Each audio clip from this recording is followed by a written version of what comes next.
know the Cincinnati Reds are headed to the Memorial Day checkpoint, and there's a couple of guys that I think they should move on from. Probably heard about the names and such, but we are going to discuss who the Reds should move on from and who should be moving on to in today's Locked On Reds. You are Locked On Reds, your daily Cincinnati Reds podcast. Part of the Locked On Podcast Network, your team every day.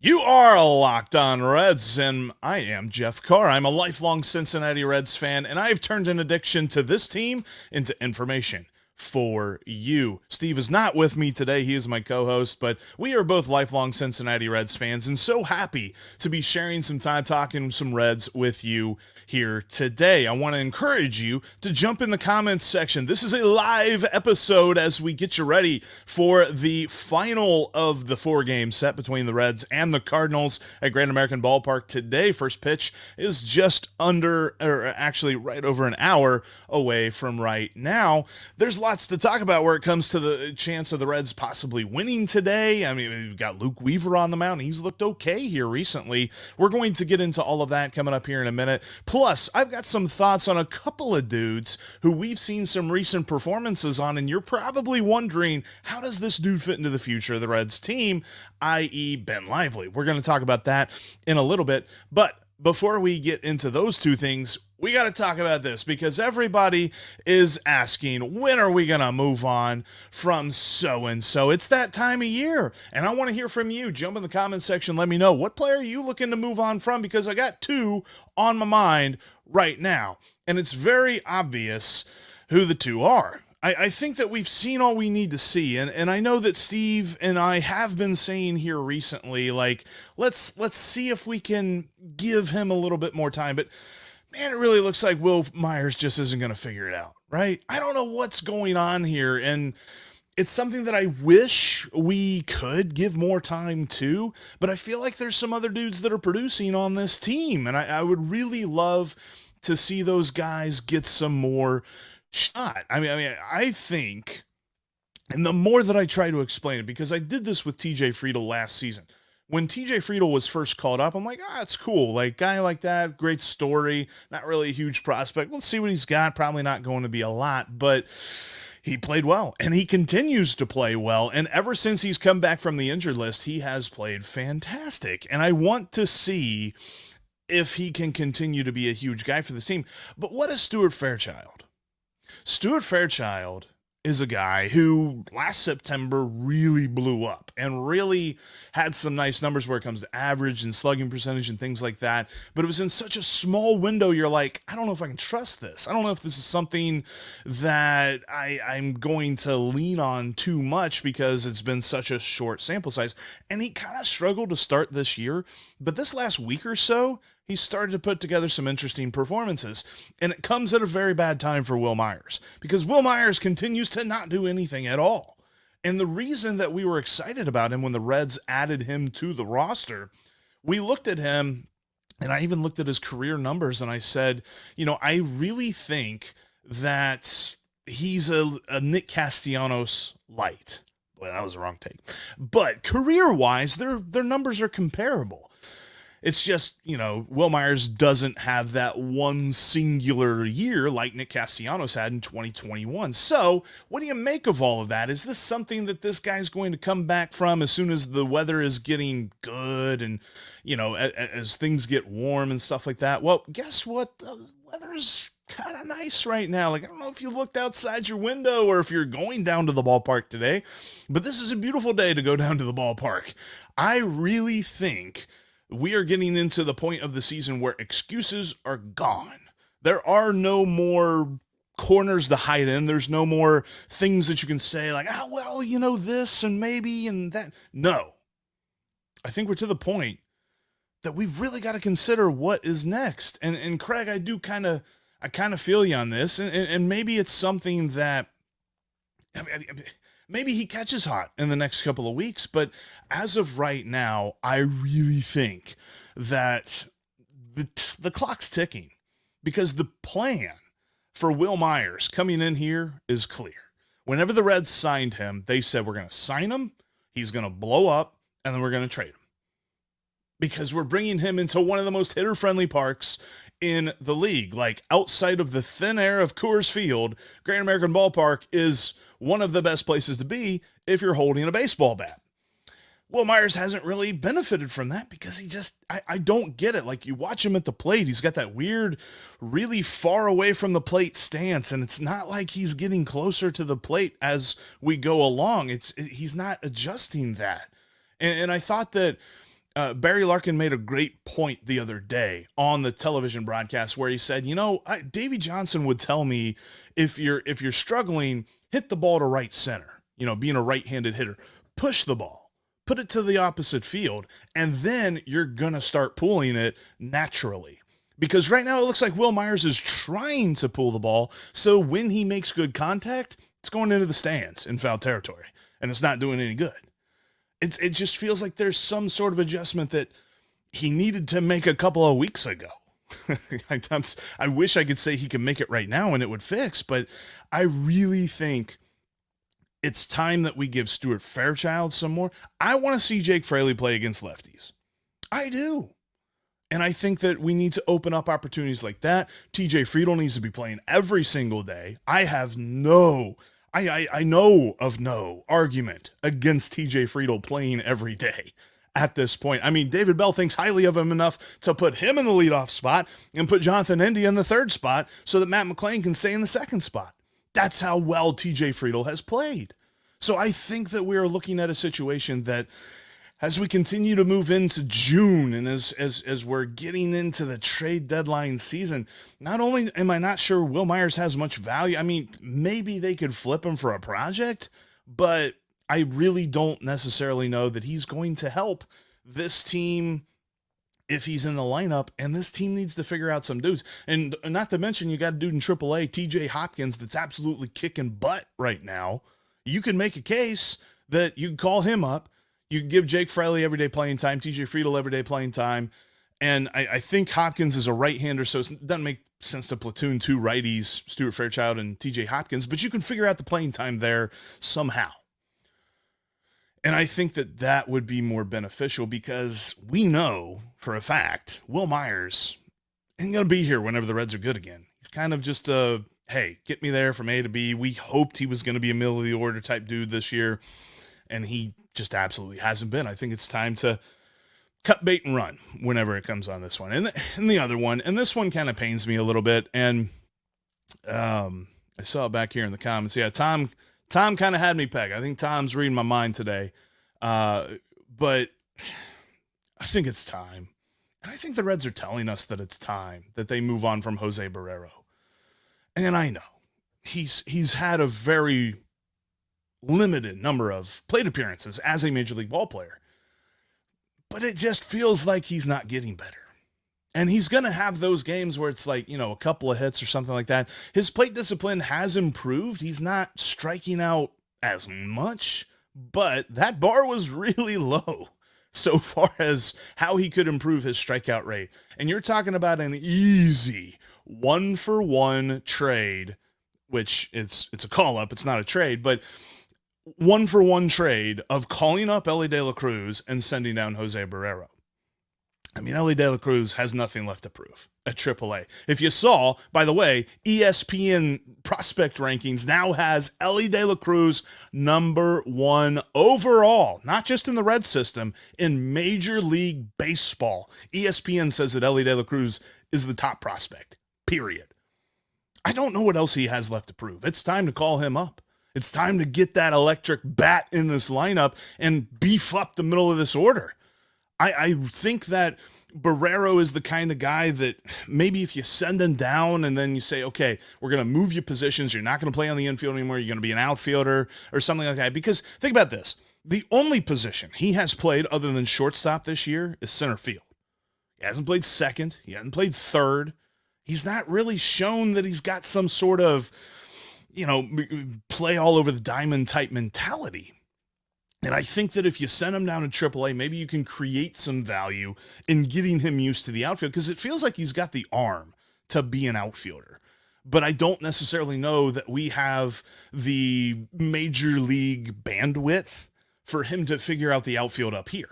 So maybe he can go down into AAA in Louisville and figure it out down there. I really think that if the Reds move on from Wil Myers and they could, I don't know, maybe trade him for a cup of coffee or a bowl of soup or something like that, and then call up TJ Hopkins and then send Barrero down to AAA and call up Elly De La Cruz, you really start to inject some awesomeness into this roster. And plus, you could also make the case, and I think they could work it in the outfield, but maybe you could, instead of calling up TJ Hopkins, you could call up Christian Encarnacion Strand, which obviously he's not going to play in the outfield, but you're talking about upgrading the lineup immensely by calling up CES and Elly De La Cruz.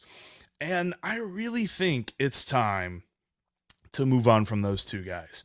And I see a couple of other folks, that are saying, Kevin Newman wanted to pull up a comment here, and look, I've not been a Kevin Newman guy from day one, and he's one of those dudes that I feel like as soon as you talk crap about him, he goes out and he has 2 hits or something, but you still look at those overall numbers and you see what he does in the field. I've never been a Kevin Newman guy, so as soon as the Reds move on from him, I'll be like, yeah, that figures. But overall, looking at Wil Myers, looking at Jose Barrero, it's time to make a change. There's been a couple of dudes here recently, and especially in last night's Reds win, that really have balled out. I'm going to talk about what their future prospects for, and we use the word prospect a lot, so in this case it's a little bit confusing, but what their future looks like on the Reds roster. Before we get into that, though, I want to tell you about the most comfortable pair of shorts you will ever own. Bird Dogs. Bird Dogs are the perfect excuse to wear the most comfortable pair of shorts to some sort of fancy event. Think about a date or something like that, and it's hot. It's the warm months. I ain't wearing jeans to a date in between May and like September. I need some shorts. Bird Dogs are going to help you out because Bird Dogs can work in any situation. You go to the ballpark, you go on a date. If you get the ones with the liners in them, you can even go swimming in them. It's awesome. I've never put on a pair of shorts that are more comfortable than Bird Dogs are, and you should check them out today. You can go to birddogs.com/LockedOnMLB and then enter the promo code LockedOnMLB to get a free custom Bird Dogs Yeti style tumbler with every order that you make. I mean, they feel like basketball shorts, but you can go out with your girlfriend or with your wife or with your significant other in them and not feel as if they're staring at you like, what is wrong with this dude wearing basketball shorts to a date? Get them today. Bird Dogs, trust me when I say they are the most comfortable pair of shorts you will ever own. That's birddogs.com/LockedOnMLB right now. You know that you can catch every pitch of the Reds' hometown broadcast on SiriusXM. Just download the SXM app and search Reds. Reds and Cardinals today at 12:35. Luke Weaver on the mound. And going to be very interesting to see how the Reds lineup deals with Miles Mikolas, because we've seen him in the past, and we've seen him be pretty dominant in the past, but he hadn't been very dominant this year. He's been kind of so-and-so, right? Just okay. I'm going to be interested to see how this Reds lineup follows up, because we always say it, right? Reds just won 10-3. They scored all their runs, right? They're done scoring for a couple of days, right? Hopefully not. I mean, the couple of games before that, they had eclipsed 5 runs as well. So it's not as if that was the only game in this series that we were seeing the Reds score some runs. So hopefully they can continue to get up on it. On the on the Cardinals pitching staff again today, because they have a chance to win the series. And I saw some things last night, and you probably saw them too, from a couple of guys. Now, one of them, I think it's a given he's a part of this team's future, and that's Matt McLain. But I'm curious as to what you believe his role is going to be on this team moving forward, because being one of the first call-ups of this group of young players that we all see being a huge part of the Reds' future, you tend to believe, okay, this is going to be the leader. This is going to be the main dude, the head squeeze, a dude that's going to be leading the crew. but I think it was more so because he was a little bit more seasoned than the dude that's actually going to be that, who's Elly De La Cruz. So Matt McLain, what does he look like on the future of this Reds roster? Because he probably isn't going to play shortstop. You're looking at Elly De La Cruz, or maybe even a couple years down the road, you're looking at Wil Myers, although I think he's probably going to play third base. And then you're also looking at Edwin Arroyo. There's just so much talent there at shortstop that it might behoove them to move McLain to second, where he is very strong, or, as Steve has said multiple times, center field. He played center field in college. It's not something that is foreign to him. I wonder how much he's going to factor into the conversation at shortstop, because I think for us, as we look at the future, we know, and when you talk about all of the different accomplishments that Elly De La Cruz has done in the minor leagues, all of the exit velocities and how hard he throws the ball and things like that, it makes you wonder if you can move him to the outfield. But he has positive statistics fielding wise at shortstop. It's not as if he's a bad shortstop. He's actually a really, really good defensive shortstop. So it makes me think that if you can have a dude like that at short, killing it, then you line up with a lot of other teams in the major leagues that have shortstops that kill it. Like, think of like Carlos Correa, and think of, Francisco Lindor and things like this. Guys like that have absolutely raked. We've seen a really good era for shortstops recently. And when you even see the future over in Pittsburgh with O'Neal Cruz, I mean, he killed us whenever he was here in the opening series. So when I think about this, I say, I think I really want him at short. And I know it's weird talking about a dude who's that tall being a shortstop. A little bit of irony in the naming and things like that. But I really want to see what Elly De La Cruz has at short. So Matt McLain positionally might have there might be an interesting discussion there. But then you also get into his role on the team, because I feel like if you look back through the history of the Reds and all the good teams that we've had, which it's been 30 years since we've had a really, really good team, but all of those teams have the guys that are in the middle that everybody loves because they know that they just get it done. They're not going to be the guys that are on the front page too much. They're not going to be the dudes that are just all over the place when you're talking about like awards and all this other stuff. Matt McLain looks like a dude who's just going to be super solid, hitting like 280, 290, hitting like 20, 25 homers, maybe like 80 to 90 ribbies, and getting like 10 to 20 stolen bases. And when you look at that statistically, you're like, that's a pretty good ball player. But I don't think that that's going to be like the dude on this team. I think he's going to be the glue of this team. We always talk about different players in past Reds teams like, man, he's the glue, right? He's the straw that stirs the drink and all of that great stuff. I think that Matt McLain is going to be that guy. And I love thinking about that for the future, thinking about the guy he's going to be the solid part of this lineup, that he's never going to be the scariest player on the team, but he's going to be one of the toughest outs. I mean, he's already shown that so far, that he's one of the toughest outs in this lineup. He might be the toughest out in this lineup right now, arguably there with Friedel and India, and I think that's why they're your top three in the batting order. But when it comes to Matt McLain, I think that he is going to be the kind of dude that this roster needs, and it hasn't really had over the last few years. It feels like there's been a ton of guys, and India, if India had this mentality, I think last year we probably would have said that about him, but he is really kind of one of the stars of this team right now.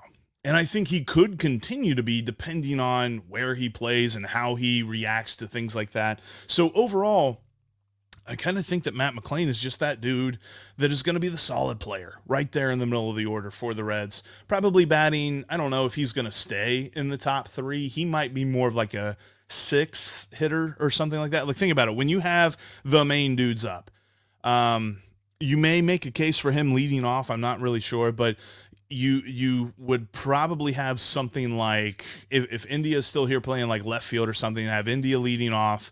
You would have Elly De La Cruz batting second. I could see, I don't know, maybe Steer, would you go third? No, maybe not Steer third. CES third.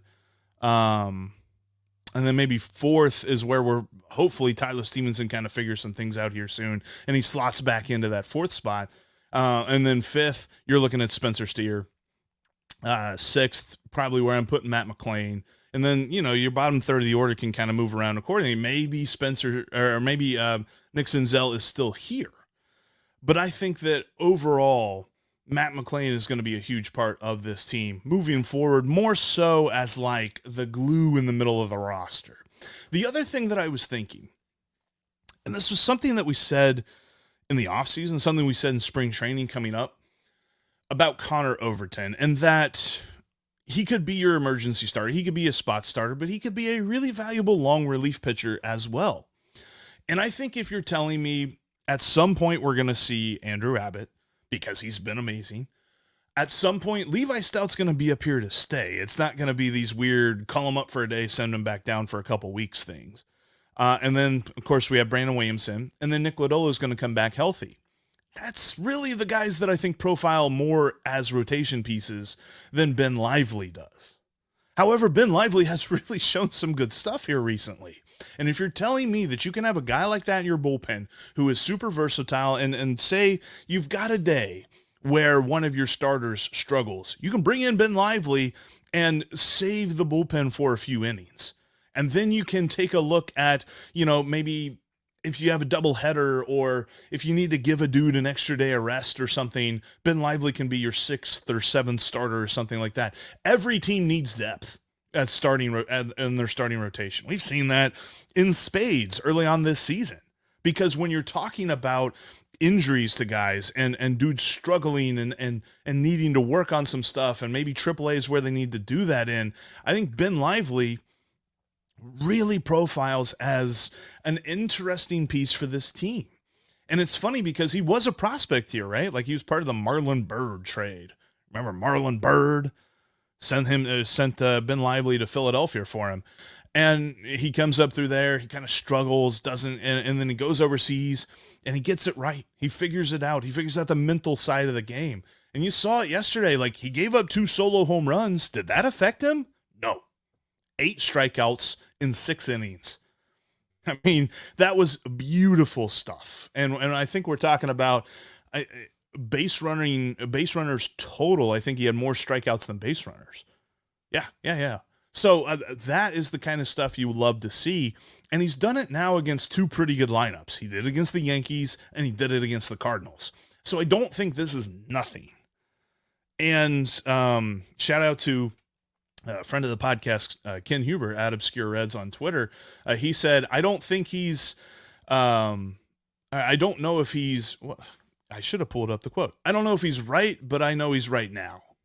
Something like that, which I think that's an old Marty quote. It's probably an old Yogi Bear quote or something. I don't know. But when I look at what he has done, it really intrigues me. And I think that there's something to Ben Lively.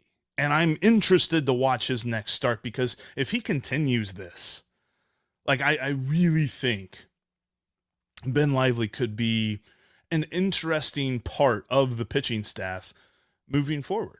And yeah, I mentioned Connor Overton. Connor Overton actually had Tommy John surgery. He's going to be out for the rest of this year. He's going to probably, getting Tommy John right now here around Memorial Day probably means we won't see him until June or July of next year.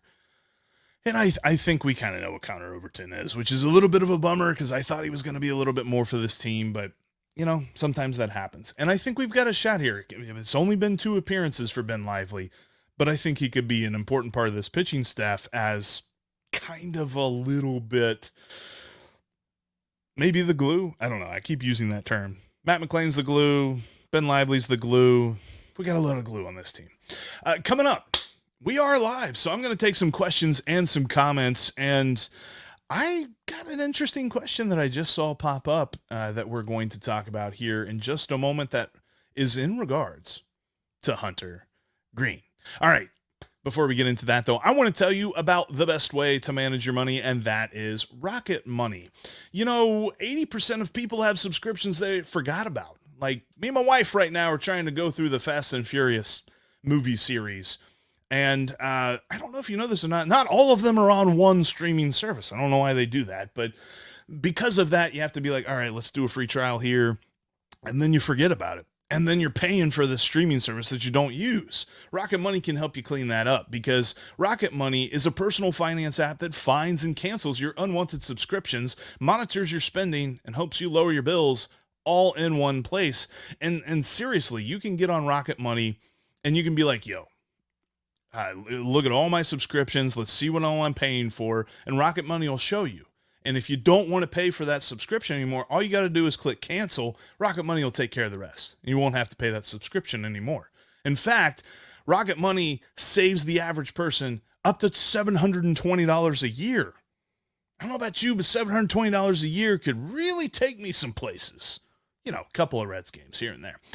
But Rocket Money can also help you budget and it help you track your spending and all that great stuff. So check out Rocket Money today. Go to rocketmoney.com/LockedOnMLB and start reining in your spending. I know that we can all use a little bit of budgetary help every now and then. Rocket Money's here for that. rocketmoney.com/LockedOnMLB.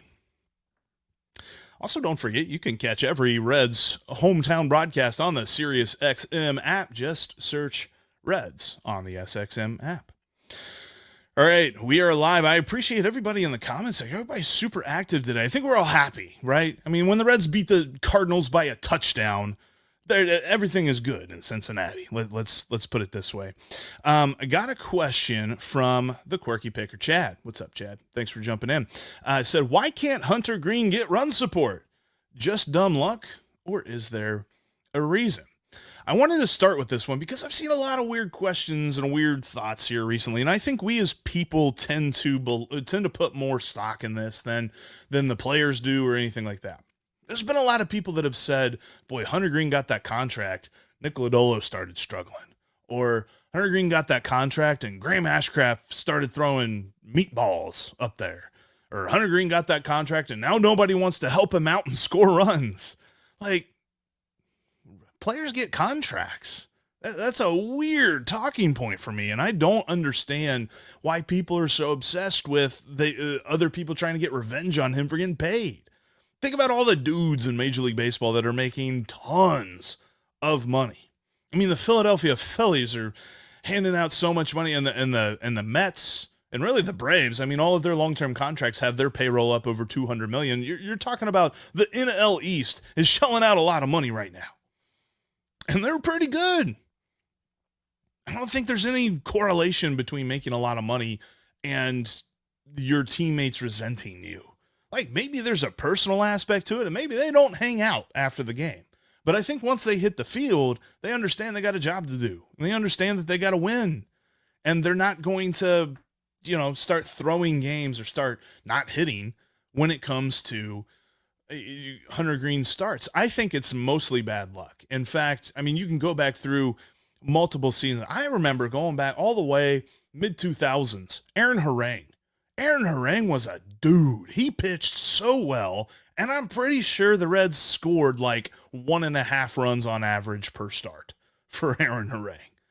Like, it might have been like a little over 2, but he just did not get the run support that other pitchers got. Like, I remember Bronson Arroyo got tons of run support, but he was always a guy that kind of gave up 2, 3, 4 runs, so you needed to kind of offset that a little bit.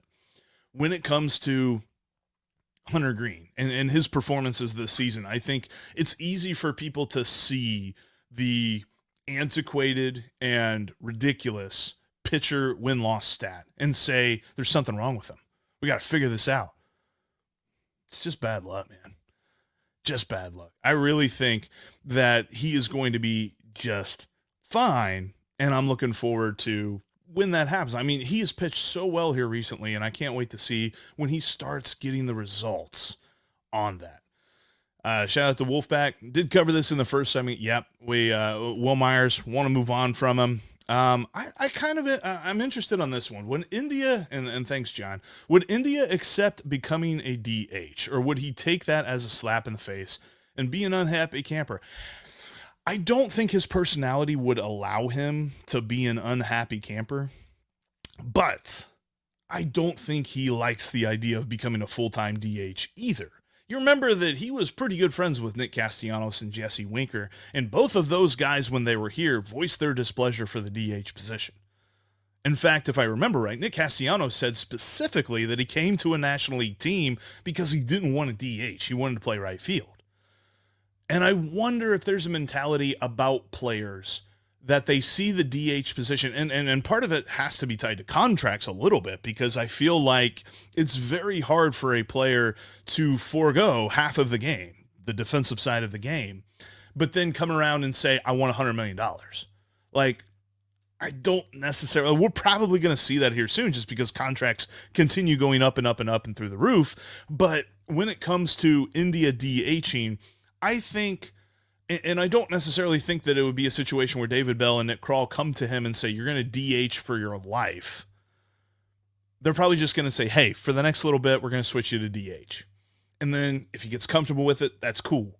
And maybe next year they can work him into left field or something like that, because having India in the lineup is a great thing. Having him out in the field is okay. I mean, he's an okay defender. I think, especially with all the injuries he dealt with last season, we tended to think that he was a horrible fielder, and that's just not the case. But do I ever see him winning the Gold Glove? Probably not. So overall, I think that Jonathan India, especially when you're talking about calling up CES, Elly De La Cruz, and later down the road with Noelvi Marte and Edwin Arroyo, and even further down the road with Cam Collier, there's really no spot for him on the infield because those guys are all better defensively than he is. So he either learns the outfield, he plays DH, or God forbid, he gets traded. I really don't want him to be traded at all. Get them gems? Yes. This is a live show. What's up, man? And I think actually, yeah, I think Get Them Gems is in the Discord chat. If you guys want some more Reds talk, we have a Discord chat that I have down, a link down in the description that would love for you to join. It's kind of our in-between shows during games, therapy conversation as we talk about this Reds team. Alexander Sackett. I have a question, Jeff. Why do you have a grudge on Kevin Newman? I don't have a grudge on Kevin Newman. I just don't think he's a good player. It's just, I think that he is the definition of replacement level. He has been his entire career. There's a reason that the Pirates thought they'd take a chance on Dauri Moreta rather than hold on to Kevin Newman for a few more years. They had Kevin Newman for multiple seasons on their major league team, getting hundreds of at-bats.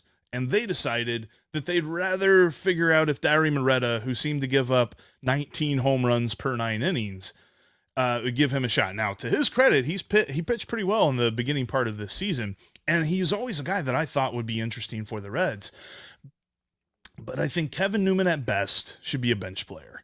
And Kevin Newman, for me, is the reason that I said earlier in this show, I said the Reds seem to be telling us that they're ready to move on from Jose Barrero.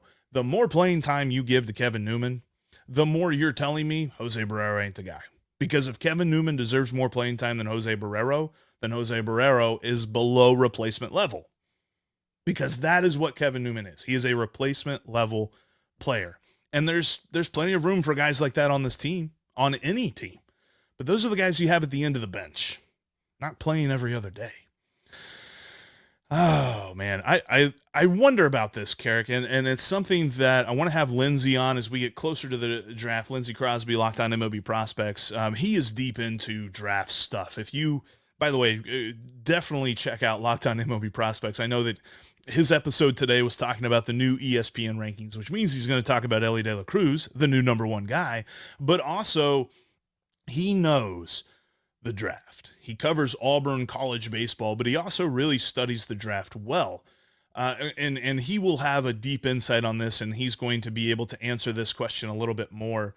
But when it comes to the draft, yeah, best player available is pretty much the way every team goes. The only reason that any team goes differently is if they're trying to pick a dude below slot value. And this is where people have trouble with the MLB draft over the NFL draft or even the NBA draft, is that each draft pick slot has a specific dollar value. And if you are a team that is trying to save out on money, reallocate it for later rounds or something like that. I don't necessarily know the entire strategy behind all of this, but you will pick a dude that isn't necessarily rated to be the number 7 pick if you think you can get somebody later on in the draft for higher, I think is how that goes. But yeah, again, that's why we're going to have Lindsey Crosby on to talk a little bit more about the draft. Not the biggest draft knowledge guy, but man, you guys have been so great. Thank you for everyone who has jumped into the chat with us here today on this live edition of the Locked On Reds podcast as we get you ready for Game 4 of the Reds and the Cardinals. That's coming up here in less than a half an hour now. So thanks everybody for checking us out. Make sure that you are subscribed and you follow the podcast on your favorite podcasting platforms, including right here on YouTube. If you aren't subscribed yet, please do so and click that bell to get notified whenever we've got new content for you. Steve's going to be back here soon. He wasn't feeling that great, hadn't been feeling that good for a couple of days. So hopefully he'll be back with me tomorrow, because we are going to have you covered every step of the way with every call-up that the Reds do, with all of the rumors that there will hopefully be for different moves and different things like that as we move into trade deadline season, because we have got you covered every single day, because we're Locked On Reds every single day.